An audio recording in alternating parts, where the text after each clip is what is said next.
क्या अजिंक्य रहाणे और केएस भरत भारत से फॉलो ऑन का खतरा बचा पाएंगे? क्या केएस भरत और अजिंक्य रहाणे एक अच्छी पार्टनरशिप करके भारत को मैच ड्रॉ करने, जीतने या इज्जत बचाने की स्थिति में ला पाएंगे?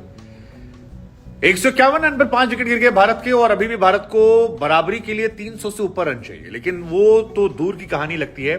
जो नजदीकी कहानी है वो ये कि अगर भारत 119 रन और नहीं बना पाता है तो फिर भारत को दोबारा बल्लेबाजी करनी पड़ेगी, और क्योंकि केवल तीसरा दिन है, ऐसे में भारत के सामने मैच हारने का खतरा बहुत ज्यादा बढ़ जाता है। सवाल बहुत सारे हैं क्योंकि टॉप ऑर्डर जो आपका है वो 15, 14, 13, 14 इस पर आउट होता है, और ये आप किसी भी टीम के टॉप 4 बल्लेबाज जो दुनिया के बेहतरीन बल्लेबाजों में गिने आते हैं उनसे उम्मीद नहीं करते हैं।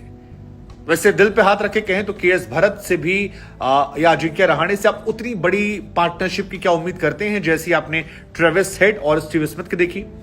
4 विकेट गिरने के बाद दोनों ने पार्टनरशिप की और 285 रन मिलकर ठोक दिए। अगर भारत कोई वैसा चमत्कार करता है तो केएस भरत न सिर्फ अपने पोजीशन को जस्टिफाई करेंगे, अजिंक्य रहाणे अपने कमबैक को ग्लोरीफाई करेंगे, बल्कि भारत अपनी इज्जत और ये मैच दोनों बचा सकता है। और अगर ऐसा नहीं हुआ तो बहुत सारे सवाल, और ये सवाल परेशान भी करेंगे, ये सवाल तीखे सवाल होंगे, क्योंकि सवाल उठेगा कि क्या शुभमन गिल को वो गेंद छोड़नी चाहिए थी? कैसे वो गेंद छोड़ सकते हैं अंदर आती गेंद को? सवाल उठेंगे कि रोहित शर्मा हर नॉकआउट मैच में फ्लॉप क्यों हो जाते हैं? लगातार वो फ्लॉप हो रहे हैं और ये सवाल रोहित शर्मा को हॉन्ट करेंगे। रोहित शर्मा की कप्तानी को लेकर सवाल खड़े हो रहे हैं, टीम सिलेक्शन को लेकर सवाल खड़े हो रहे हैं, राहुल द्रविड़ को लेकर सवाल खड़े हो रहे हैं। सवाल पुजारा को लेकर भी खड़े होंगे कि सर आपने काउंटी क्रिकेट खेला, आप यहां लगातार बने हुए थे, आप कैसे वो गलती कर सकते हो? आप तो टेस्ट स्पेशलिस्ट हो, आपसे हम उम्मीद नहीं करते हैं। और ऐसे क्रूशियल मैच में जब आप इतने लंबे समय से इंग्लैंड में टिके थे तो आपसे तो एक्सपेक्ट कर रहे थे कि आप पिच पर एक छोर संभाल के रखोगे। सवाल विराट कोहली को लेकर कि वो जो शॉर्ट बॉल थी, इतना लंबा एक्सपीरियंस होने के बाद विराट कैसे वो अटपटा शॉट खेल सकते हैं और आउट हो सकते हैं? और ये बहुत सारे सवाल जो है ये खड़े होंगे।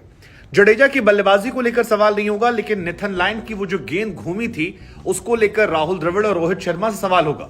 और रोहित शर्मा, राहुल द्रविड़ को परेशान भी होना पड़ेगा कि क्या ये एक अच्छा संकेत नहीं है, क्योंकि चौथी पारी में यहां अगर स्पिन आई तो फिर भारत को बहुत ज्यादा परेशानियों का सामना करना पड़ेगा, भारत की बल्लेबाजी को स्ट्रगल करना पड़ेगा, और ये इतना आसान नहीं रहने वाला। आपने अश्विन को बाहर किया और अश्विन अच्छे खासे बल्लेबाज हैं, बहुत बार मैचेस जिताए आप। मसलन 30 रन पर एक भी विकेट नहीं गिरा था, और उसके बाद जब हम देखते हैं तो 71 पर 4 विकेट गिर जाते हैं। आपने 41 रन के अंदर 4 विकेट गवा दिए, और विकेट रोहित शर्मा, शुभमन गिल, विराट कोहली, चेतेश्वर पुजारा, बहुत बड़े विकेट हैं।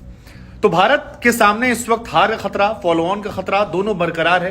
क्या वो 119 बन पाएंगे? वेल, ये डिपेंड करेगा पहले सेशन पर, क्योंकि पहला सेशन बहुत महत्वपूर्ण रहने वाला है। और अगर दिल पर हाथ रखकर बोले तो अजिंक्य रहाणे से बहुत उम्मीदें हैं, क्योंकि अजिंक्य रहाणे वो बल्लेबाज हैं जो कई मैच ऐसे मौकों पर भारत को जिता सके। लेकिन सुबह सुबह ऑस्ट्रेलिया के हौसले बुलंद होंगे, ऑस्ट्रेलियाई गेंदबाजों के पास धार होगी, और वो चाहेंगे कि जैसे भारत ने शुरुआत में आकर विकेट निकाले थे, अगले दिन ट्रेविस हेड को आउट किया था, स्टीव स्मिथ को आउट किया था, कैरी को आउट किया था, वैसे ही अगर वो रहाणे को आउट कर लेते हैं तो भारतीय टीम टूट जाएगी। ऐसा भी हो सकता है कि 10, 20, 50 रन के अंदर भारत के सारे विकेट गिर जाए, और अगर ये चल गए तो ऐसा हो सकता है कि फॉलो ऑन का जो खतरा है कम से कम वो बच जाए। हालांकि भारत को भी सोचना पड़ेगा कि भारत ने 400 पर तो 7 विकेट गिरा दिए थे, लेकिन मैच खत्म होते होते 479 पहुंच गया। आखिरी के 3 बल्लेबाजों ने भी उनके अच्छे खासे रन बना दिए थे, तकरीबन 65 रन। क्या भारत का लोअर ऑर्डर ऐसा कर पाएगा? क्या शार्दुल ठाकुर, वो उमेश यादव जो एक विकेट नहीं निकाल पाए, पूरे मैच में विकेट को तरसते रहे, क्या वो 2, 4, 5 छक्के मारकर जैसा वो मारते हैं इस मैच में भारत की स्थिति मजबूत कर देंगे? अश्विन एक बल्लेबाज के तौर पर भी मिस हो रहे हैं, गेंदबाज के तौर पर तो मिस हो ही रहे हैं, उनकी बल्लेबाजी को भी, क्योंकि भारत का रिकॉर्ड ये कहता है कि अश्विन या जो लोअर मिडिल ऑर्डर हमारा है उसी ने बीते 2-3 सालों में मैचेस जिताए। आप याद कीजिए, सबसे अच्छी बल्लेबाजी का एवरेज जो है वो आपके ऋषभ पंत का था, वो लोअर ऑर्डर में आते थे। जडेजा सबसे अच्छी बल्लेबाजी करते थे, वो लोअर ऑर्डर में आते थे। बीते कुछ सीरीज में अक्षर पटेल ने वो काम किया है, वो भी लोअर ऑर्डर में आते थे। अक्षर पटेल के अलावा अश्विन रन बनाते थे, वो भी लोअर ऑर्डर में आते थे, तो ज्यादातर बल्लेबाज जिन्होंने 2-3 सालों में रन बनाए हैं वो लोअर ऑर्डर के बैट्समैन थे। उसके पहले जो हम गए थे ऑस्ट्रेलिया सीरीज खेले, उसमें वॉशिंगटन सुंदर ने रन बनाए थे, वो भी लोअर ऑर्डर के थे। 1-2 मैच में शार्दुल ठाकुर ने रन बनाए थे, वो भी लोअर ऑर्डर के थे। शमी उमेश ने भी थोड़ी बहुत भागीदारी की थी, वो भी लोअर ऑर्डर के थे। तो ये लोअर ऑर्डर पर बहुत आज निर्भर करेगा कि केएस भरत और आपके रहाणे एक शुरुआत दें, 100-150 रन की पार्टनरशिप अगर वो कर ले, अगर, क्योंकि ऑस्ट्रेलियाई गेंदबाज इतने हल्के नहीं है कि आप उन्हें इतनी आसानी से कह देंगे करने वाले, और जब बड़े बड़े तुर्रम खां बैठे हैं तो यहां पर उम्मीद करना भी थोड़ी बेमानी हो जाती है। हालांकि भारत के लिए बस अच्छी बात यह है कि अब तक 11 मैचेस हुए हैं जहां पर ऑस्ट्रेलिया ने बल्लेबाजी करके शुरुआत में 400 प्लस का स्कोर खड़ा किया पहली पारी में, और उसमें सिर्फ एक बार ऑस्ट्रेलिया जीता है, 4 बार भारत जीता है। तो दिल को खुश करने का गालिब का ख्याल अच्छा है, लेकिन वो ख्याल कितना मैच में तब्दील होगा ये अपने आप में एक बहुत बड़ा सवाल है, और ये सवाल हमें आपको परेशान करना चाहिए। आपको लगता है भारत मैच बचा पाएगा, फॉलो ऑन बचा पाएगा? क्या सोचते हैं आप?